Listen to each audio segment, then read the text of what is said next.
Morning, good afternoon. Don't know how many Zimbabweans out there still remember this video clip of Nelson Chamisa boasting about Triple C winning the vote rigging challenge against Zanu PF. We're the talk of town. Zimbabwe is yellow. Everyone is clear, including in Zanu PF. Look at the Zanu PF primaries. Half of the people who participated in the Zanu PF primaries are ours. We're very active and very present. And of course, we deploy our own. And we are here. What do you mean? You mean the candidates are yours or? No, I'm saying the people who voted. And why would you have your members voting in a Zanu PF primary election? But it's a free country. They try to also vote in ours. We just stop them.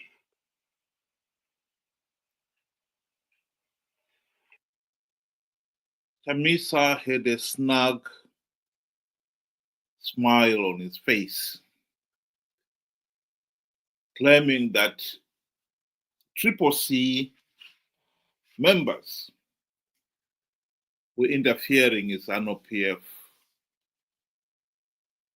selection process. This, of course, explains why he was adamant that Triple C was going to win big,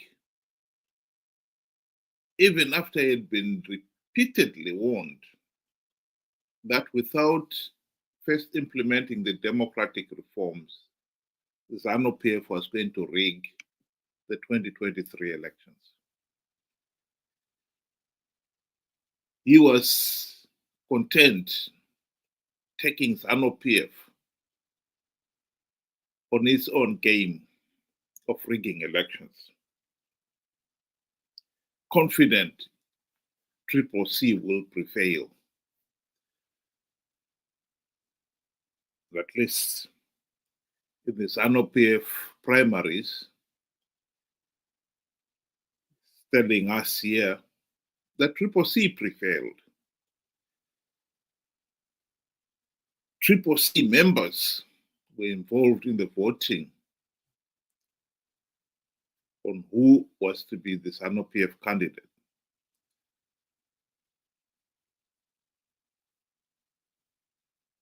And when Zanu PF tried to do the same thing for Triple C, they were so smart, they stopped it. And yet when the election, national election came about,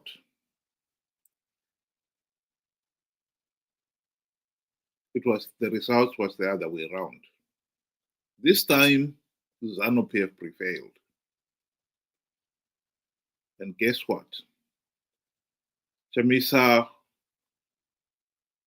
was one of the first ones to complain that Zanu PF had rigged the elections. Of course, nobody bothered to listen to him, because he had been boasting that he would take on Zanu PF at his own game and win. And now that he had lost, he wants to complain. This is the vicious cycle that Zimbabwe has found itself in. We started on the right footing. In the late 1990s, the people of Zimbabwe made a consensus decision that Zanu PF was rigging elections, and the only way to stop the regime staying in power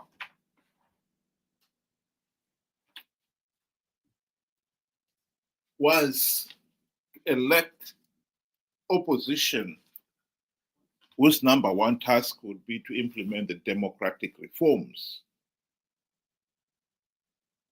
to stop the Zanu PF rigging the elections. And yet here we are. We are now playing the master its own game. instead of implementing the democratic reforms to stop Zanu PF rigging the elections, the opposition was now very much involved in the business of rigging elections. The tragedy is the people themselves believed it. Ever since the failed GNU of 2008 to 2013, the MDC CCC have managed to convince Zimbabweans to participate in these flawed elections on the basis that the opposition leaders devised winning in rigged election strategies. And ever since the 2013 election, the opposition have participated, Zanu PF blatantly rigged, and walk away victorious. But by participating, they had given Zanu PF legitimacy. The question now that must be asked by the people of Zimbabwe, of Chamisa and company, is why are you participating in these flawed elections? Why are you conning people into participating? And yet, time and time again,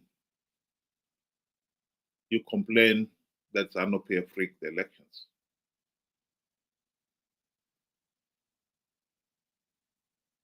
But the answer to that one, I can tell you, is that the opposition have been participating in these flawed elections for the same reason that they failed to implement even one token reform during the GNU: greed and incompetence. They will never admit that.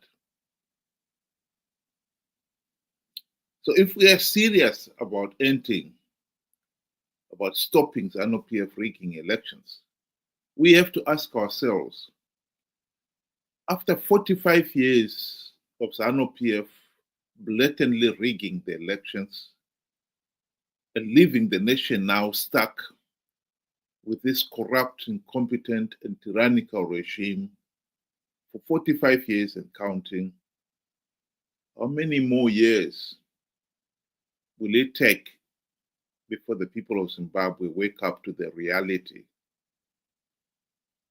of the sheer futility of giving their fundamental right to free, fair, and credible elections because they believe the opposition can win rigged elections?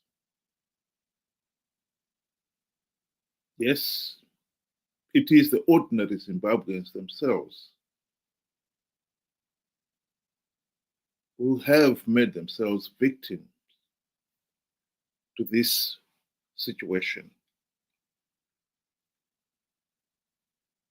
If Zimbabweans did not believe in the idiotic lie of the opposition winning rigged elections and participated in their millions in these flawed elections, Zanu PF will never get legitimacy.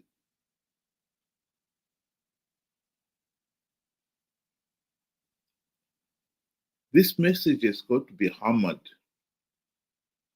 to the people of Zimbabwe. 2028 elections are around the corner. Zanu PF has not implemented any reform since the rigged 2023 elections.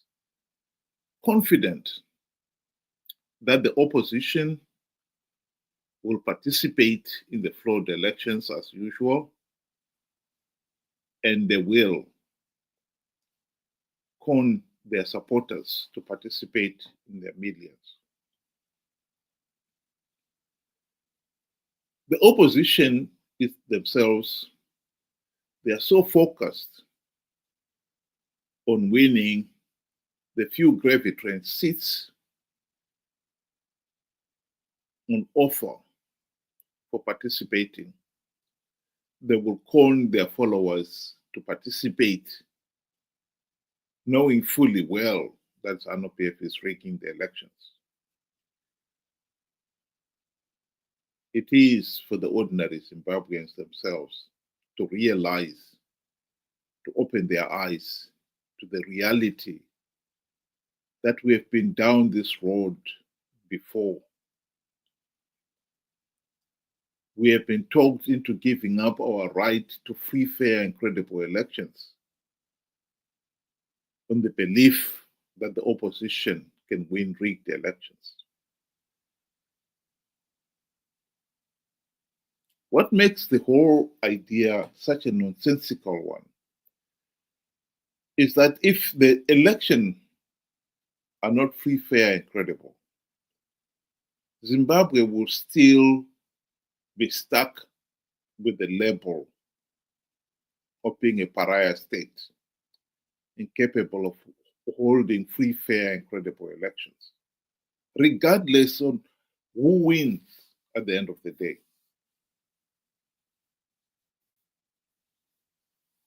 Even if the opposition wants to win, one can be rest assured that they will not implement the reforms necessary to make sure future elections are free, fair, and credible. Because if they were to win rigged elections, they would realize that keeping the system, the status quo, would only help them stay in power. They will at best implement token reforms. And so the cycle goes on. The time is now for the people of Zimbabwe to wake up to that reality. Let's put an end to this madness of participating in flawed elections, which we know are flawed.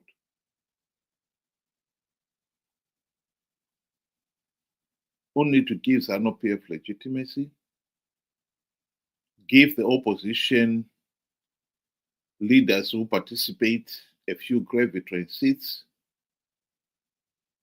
and perpetuate the dictatorship and our own suffering. That is insane. Let's end the insanity. Think about it. Thank you very much. Have a good afternoon.